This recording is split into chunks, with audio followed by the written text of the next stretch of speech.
And my post-secondary work was a bachelor's degree at a liberal arts college in New Hampshire, but I had a double degree in biology and geology. I did my PhD at the University of California, Berkeley in ecosystem ecology and soil microbiology. So I started out doing a lot more research when I was a new professor, and that took me all over the world, getting to study ecosystems in all kinds of different countries: Germany, Switzerland, Japan, the United States, Canada, you name it. My group went all over the place. And then I also got to do a whole lot of work with teaching, and I found that I really loved teaching and I love leadership development. And that also gave me a chance to explore the world a little bit and to work with teachers and help make university teaching a little bit better. And that was a goal that I had. And so I got to focus more on that. And then finally, in the last part of my career, until fairly recently, I've actually moved more into leadership in university and have also worked and lived all over the world, in India and Australia and different places. And so what I love the most about it is that chance to get to explore the world.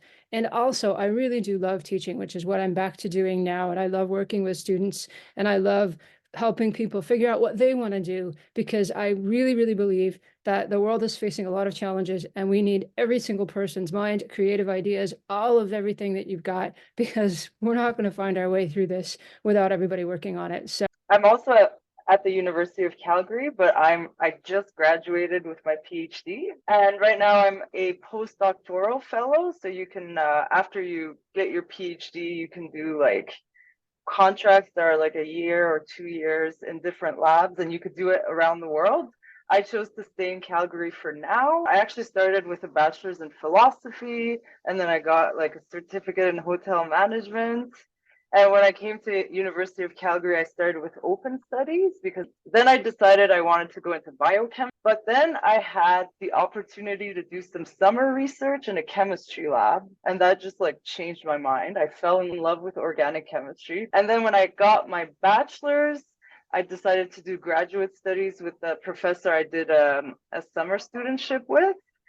And when you do a PhD, you end up either a university professor, or for chemistry, you could go work in industry, so like big pharma companies or stuff like that. So that's kind of where I want to end up. And what I love most about chemistry is the creativity, having to troubleshoot, which I really love. So if something doesn't work, you have to like you discuss with your supervisor, with a bunch of people, until you come up with a solution. And when you figure it out, it's like the best thing ever. So I did my Bachelor of Science in Biology at the University of Southampton in the UK, came to the U of A to do my Master of Science in Cell Physiology. Yeah, and then I've also recently, I did a project management certificate from NATE. After I graduated with my master's degree, I worked for a local biotechnology company in Edmonton, doing research and development for about 8 years.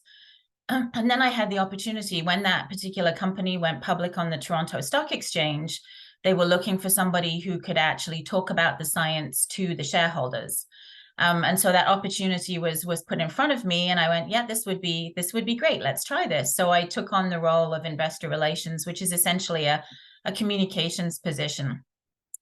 And then subsequently, I worked for 2 more local biotechnology companies in Edmonton, all within the health medical technology space, doing investor relations, public relations, and government relations.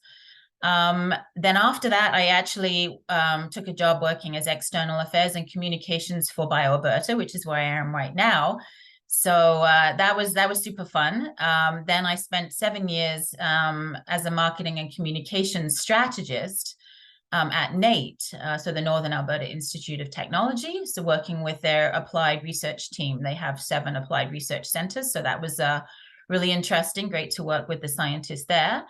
And now I'm back at BioAlberta working as their manager industry development. So working in this position, I have the ability to use my education, my skill sets, my expertise, and the knowledge that I've gained throughout my career really to the fullest extent possible, and apply it to helping companies in this life sciences space grow. I think my passion is really getting to know the individuals within the companies, that relationship management, connecting them with others in the life sciences space who may have services or products or expertise that would help these companies on their growth path. And really just kind of putting the puzzle pieces together, filling in the blank. Why did you decide to study the science that you chose? I really didn't know what my favorite thing was. I was pretty sure, I was convinced though that I was going to be a veterinarian. And I was so certain of that, but I just really loved all kinds of the sciences, especially biology. But also I learned to really love geology, and I wanted to know how the world works. So I was really driven by that. I had no idea when I first started. I didn't do very well my first year at uni. I didn't do well in chemistry. Sorry, Anna. It was not my thing. and and I thought, uh-oh, this is the end of the world. I can't do well in chemistry. I'm never going to be a veterinarian. And I discovered ecology after bouncing around. I was even a music major for a little while, and then I thought, well, maybe I'll be a math major. And then I ran into both geology and ecology and just fell in love with both of them, and really found the people were fantastic. The classes I was taking were interesting. And that's when I learned about research and got invited to do research in a professor's lab my second year summer. And from then on, I just thought, who needs veterinary medicine? I really want to do environmental research, and so I just went full speed ahead in that direction. Say even like nowadays, like in your day to day, are you kind of thankful that you took a more broad approach to learning, or do you kind of wish you were more specialized, I suppose? Being able to dip your toe into some of these other areas, or apply what you know in some of those, I think is very important. And also, talking about, that underlying theme of things that's showing up in medical devices, we're now seeing AI technology. So, if you have the ability to be able to stay fairly broad, then I think that's a good thing. Have you guys seen AI used in your industry, or do you at least foresee it happening? They're saying like in 5 years, chemistry will just be a matter of just being like, hey, how do you do this reaction? And then it'll just give you the answer based on this giant database that no like human mind would otherwise be able to access. What career paths are available related to your background? Things that's the challenge about doing a major that's in one of the sciences. Unlike if you major in engineering, you're pretty sure you're going to be an engineer. If you major in nursing, pretty sure you're going to be a nurse. But if you major in math, it's very unclear what you might do. But that is such a fundamental underpinning for so many different jobs. And so, or biology or chemistry, right? There's just so much open to you. It's like learning a whole skill set that will take you anywhere you want to go. I think jobs that I could think of, there's conservation. So wildlife conservation, land conservation. There's people that kind of manage reserves. So it's kind of a management jobs. There's AI, prompt engineering. So that's a whole thing that people are starting to actually create degrees in that. There's any number of different green jobs. If you even just look up green jobs, it's sustainability. People go into community organizing and actually starting to work on getting people together. And then there's the research-oriented ones. There are people that do prospecting for antibiotics, looking for novel microorganisms in literally places where there were nuclear bombs decades ago. There's all kinds of stuff that you can get into, which is the good thing and the challenging thing, because you have to think about it. It's not just predetermined. What are your thoughts on the biggest challenge facing the field you're in today? Change, and I would say it's the non-renewable energy sources, and particularly for Alberta, what does that look like? We have a lot of opportunities to use things like feedstock and biomass that can be used for bioindustrial processes and bioenergy. So I think that that's one of the, even though that subsector probably makes up a smaller proportion of the life sciences industry, it is one of the big, talking points. And I think tied into that too, and speaking to what you said, Anna, is the clean tech space and also the circular economy and microplastics and plastics fall into that. So it's all tied into that bigger picture, I think, that Teri talked around about, sustainability and reclamation of lands, disturbed lands. So there's lots of stuff going on in that space that's all tied together. How was the coursework of like your career? Like, I guess this would be referring more towards the university part or studying part. And how did you manage it without getting burned out? Like when I TA and people are burnt out, I'm like, just drop a course. Like, I don't know why it's important for people to rush through their university experience, like taking 5 courses a semester, because especially in the sciences, it's so hard. Because like your biology class, you'll have the course, but you'll also have the lab components, and labs will have exams too, and like so you'll, like in chemistry, you have like tutorials, lab, the course, and each of them have like exams and things you have to do. So like someone with 5 courses with like 3 lab courses, like you don't have time to really experience university. I think it's worth it to try to do university in like 5-6 years even, just to like slow down and talk to people and create a network and connections. Like reference letters are super important. And people sometimes ask me as their TA for a reference letter. I'm like, man, I don't know you. like my reference letter is not going to help you get anything because I corrected a couple of your assignments. Like you want a good reference from like a prof, someone who knows you, someone you worked with. So you really have to give yourself time to do that. Are there so the research opportunities or internships, what opportunities are there in like university? And is it possible for like a student to get involved in that kind of thing in high school?